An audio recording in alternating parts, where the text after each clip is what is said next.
What up, y'all? This is Tracy from Nerd Squish, and today we're reviewing Creature Commandos, because in James Gunn, we trust.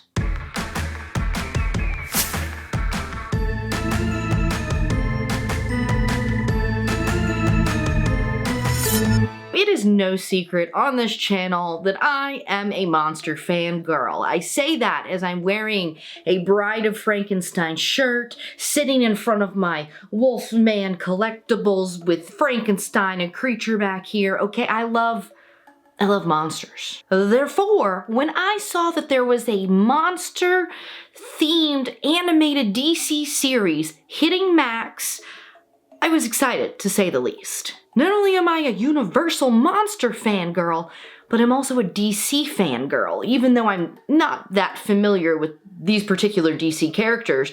So this felt like it was made for me. Creature Commandos is an adult animated television series based off of the DC Comics team of military superhumans of the same name. So similar to the Suicide Squad, we have a group of prisoners from the Belle Reve Penitentiary in St. Roch, Louisiana, who are forced to perform special ops for Amanda Waller. So what makes this group officially designated as Task Force M any different than Task Force X? This team is completely made up of monsters, creatures that would never blend in a normal world. You see, Suicide Squad, they had a little bit of blend of characters. I mean, sure, we had creatures like King Shark, right, who clearly is not going to blend into a normal world, but you had people that, you know, appeared normal human beings. Sure, they were murderers, but these are people that are a little bit more dispensable all around than Task Force X. The 7 episodes of Season 1 all center around the Commandos trying to save the princess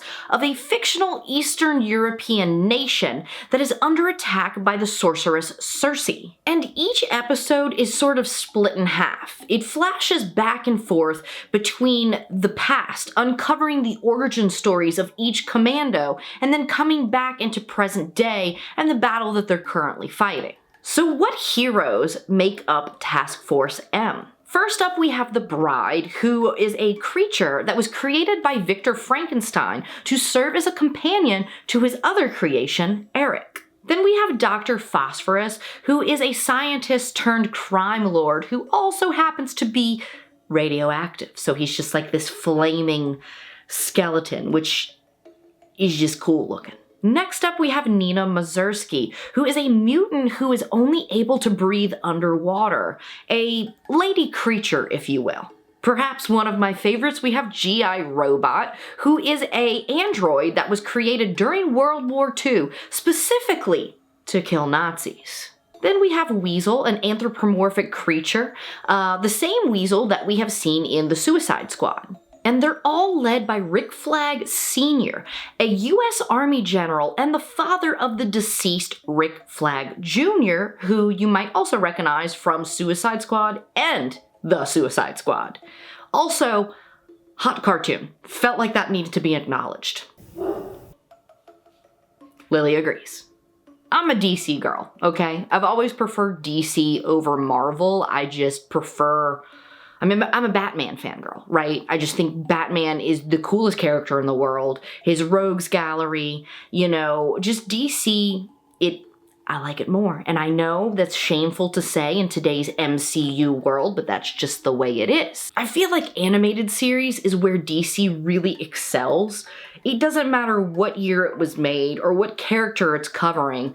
Their animated series just, they get it. However, I want to stress that this one right here that we're talking about, Creature Commandos, this is an adult animated series. Much like the Harley Quinn animated series, this show is no stranger to gore and sexual situations. And while Creature Commandos does feature a lot of humor, it has a completely different tone than Harley Quinn, which can just get straight up silly at times. But I do love that. By diving into each character's backstory, we are experiencing all of their pain, grief, and trauma. You think to yourself, just gonna watch, a funny little show or movie about superheroes, and then before you know it, you're crying. James Gunn knows how to do that. He can just weave in those emotions, and you gotta strap in for the ride. You know it's gonna be a good time, but you never know when the emotions are gonna hit, and I love it. It's beautifully written. Now, the comic series that this is actually based on has quite a different lineup than what we see in the show. The original team first appeared in Weird War Tales number 93 in November of 1980, and it consisted of the following characters: human leader Matthew Shreve, Frankenstein-type Elliot Taylor, Gorgon Myron Rhodes, vampire Vincent Velcro, werewolf Warren Griffith. The interesting thing about the original lineup is that all of these characters are monsters as a result of a secret military organization called Project M that was created during World War II. You see, the military created these monsters to strike fear into their enemies. For instance, our werewolf, Warren Griffith, started as just a normal human being. However, he suffered from clinical lycanthropy. So, Project M came in and they experimented on him and gave him the ability to actually change into a werewolf with their experimental biotechnology. And each one of the characters, same kind of situation. They wouldn't be the monsters that they are without the experiments done by the military. So it's a little bit different than what we have in this animated series, where all of these creatures, with the exception of G.I. Robot, obviously, they're just monsters in their own right. Somebody else created this. We see at the end of season 1 that we do have some new monsters joining the group for season 2, such as Nosferatu, Callus, and King Shark. However, none of the characters from our original lineup. So I'm just saying, I really hope that we see Warren Griffith, because your girl has to have a werewolf in the group. Come on, make my dreams come true. As much as I love DC, I'll be honest, I haven't read a lot of the newer comics. I haven't kept up with them in recent years, and I've actually never read any interpretation of the creature Commandos before.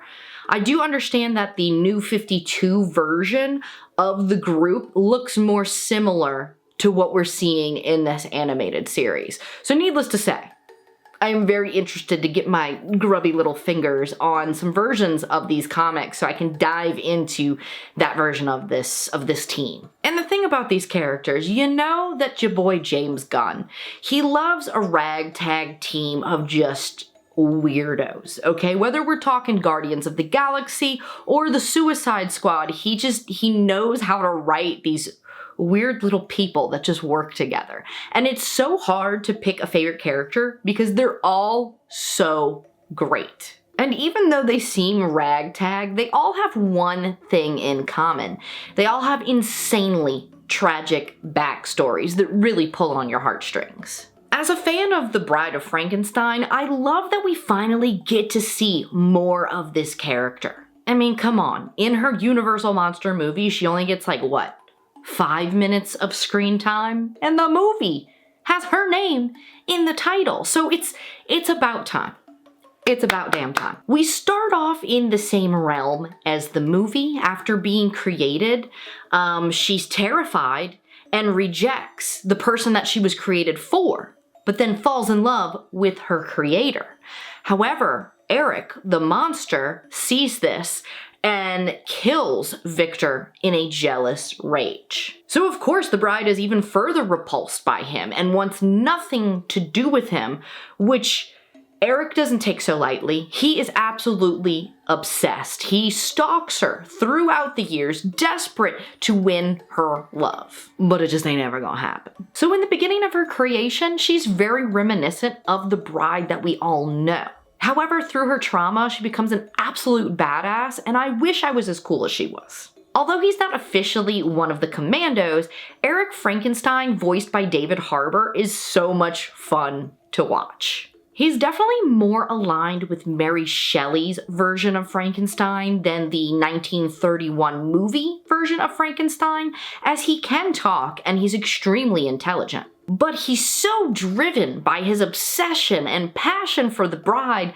that he comes off very stupid, and it's really hilarious. G.I. Robot, I'm pretty sure, is my favorite because he's just so friggin' funny. The sole reason for his creation is to kill Nazis. So every time this boy sees danger or suspicious people, he's like, we kill Nazis now, even though they have nothing to do with Nazis. And it's just, I don't know, it just cracks me up. Dr. Phosphorus is probably the coolest looking character of the bunch, plus he's voiced by the amazing Alan Tudyk. So, you know, here's the thing.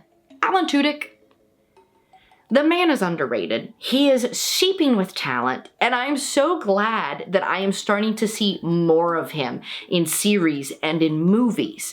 But he lends something to the character that is just, it's just perfect. I love it. And this is definitely the character that's gonna give you the wildest, goriest kills. Weasel is a weird character, okay? I think, when we first saw him in the Suicide Squad, we all had the same reaction as his teammates in the movie. WTF, mate, right? You definitely still have that feeling in this series when it first starts. You're kind of like, this thing's kind of pointless, right? It's more of like a comic relief situation. However, this series shows us that he is so much more than he appears. He's not just some empty-headed freak show animal, but a creature that will genuinely go out of his way to protect those that he considers a friend. And it was really refreshing to finally have some character development for this little weirdo. Nina is the sweetest of them all, and perhaps has the most tragic backstory of anyone on this show. She's too precious for this world. She was born human, but with her lungs outside of her body. And from the minute she's born, her mother is just disgusted by her, wants nothing to do with her, so eventually she leaves Nina and her father. Her loving father is a scientist, and he decides to try to help fix Nina by using, genetic engineering. However, the surgery doesn't go according to plan, and he ends up making her this fish mutant that can only breathe underwater, which is why she has to wear this, helmet tank situation. And Nina is truly the one that doesn't quite fit in here. Even though you feel sympathy for all the other characters, it makes sense why they ended up in Belle Reve Penitentiary. But Nina, she was just a character that was literally trying to find peace for once in her life. After years of her mother rejecting her, then kids at school rejecting her, she ran away from home and decided to just adopt life as a swamp monster. She lived in the water, she fed on the fish, and she didn't kill anyone, nor was she even framed for killing anyone. She was simply arrested for being different. And yet through this hard life that she's lived, she's still the only one that has sweetness and forgiveness in her heart for everyone she comes across. So obviously, this amazing group of characters is really what makes this show work. But the other thing that makes this show very fun, like any other James Gunn project, is the music. It's quirky, and it's fun, and it just adds another layer to the show. The theme song Moliendo Cafe really sets the tone for the rest of the music that you'll see throughout the 7 episodes of season 1. It's all very Eastern European folk mixed with like dark cabaret. And it's weird, because like sometimes you have some very dark, sad things happening, or some very violent things happening, and you just have this vaudeville folk music happening, and it's like, oh, this is weird, but it just works. Have I been obsessively blasting the soundtrack any moment I have to listen to music? Yes. Yes, I have. I know a lot of people like to poo-poo on DC projects, and I get it. We all are suffering from superhero fatigue at this point. However, I am so excited to see what the rest of the DCEU has in store for us, especially under the leadership of James Gunn. This show does weave in with the rest of the reset of this new DC world, appropriately titled Gods and Monsters. This show takes place after the events of the Peacemaker series, and it also acknowledges things from past projects such as Rick Flag Jr.'s death in the Suicide Squad during Project Starfish. So to sum up Creature Commandos, we have all the things that we're used to seeing from James Gunn. Extremely obscure comic characters, humor in the midst of mayhem and chaos, and surprisingly heartbreaking moments. But the twist is that it's monsters. Even though this show features more adult content, the tone of it really reminds me of the 90s Batman animated series. Specifically, the episode Heart of Ice that focuses on Mr. Freeze and his determination to find a cure for his wife Nora. The episode had a lot of depth for a kids' animated TV show, but it wasn't afraid to explore complex themes within a superhero story. Take the tone of that episode, James Gunn's signature comedic styling, and then add in monsters, and you get Creature Commandos. Now, if you haven't watched the series yet, I highly suggest you check it out. It's only 7 episodes, so it's a very fun and fast watch. Since I've watched it, it's all I can think about. It's just rattling around in the noggin, okay? I want to go out and find the comics, whether it be the ones from the 80s or the New 52. I want to dive into these characters. I want to know more about the inspiration behind this amazing show. My only complaint is that I didn't watch it sooner, because this came out like a month or 2 ago, and I was just, life got in the way, and I didn't watch it until just this week. I could have had more time to obsess over this show. What a waste. So there you have it. That is my thoughts on James Gunn's Creature Commandos and the first installment in the new DCEU. So I'd love to know, sound off in the comments, what are your thoughts on this project? Does it give you hope for what's to come from DC? Okay, are you excited to see the Swamp Thing coming in this installment of the DCEU? Because I know I am. I'm impatiently waiting for Swamp Thing. I hope you enjoyed this video. If you did, give it a big old thumbs up. Don't forget to subscribe and hit that notification bell, so when new videos hit the channel, you'll be notified. And as always, thank y'all for watching, and I'll catch you nerds later.